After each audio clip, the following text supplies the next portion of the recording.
வெங்காயம் ஒரு பெரிய சைஸு, அதை நல்லா குட்டி குட்டியாக கட் பண்ணிக்கணும். 2 பச்சை மிளகா குட்டி குட்டியாக கட் பண்ணி வச்சுருந்தேன், அதையும் போட்டுக்கிறேன். மல்லி இலை கட் பண்ணி வச்சுருந்தேன், கட் பண்ணிக்கோங்க.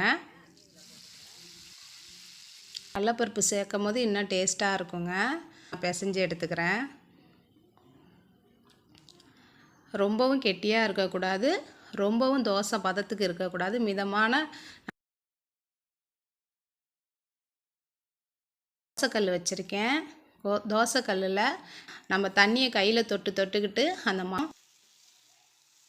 ஹீட்டு நமக்கு கம்மியான ஹீட்டில் தான் இது இருக்கணும். மாவில் இருக்கிற வெங்காயம், தக்காளி எல்லாமே நமக்கு கரெக்டான பதத்துக்கு வெந்து வரும். இப்போ 2 பக்கமும் நான் மிதமான ஹீட்டில் சூப்பராக இருக்குங்க. நமக்கு அடை ரெடி ஆயிடுச்சு. 5 நிமிஷத்தில் அடை ரெடி பண்ணிடலாங்க.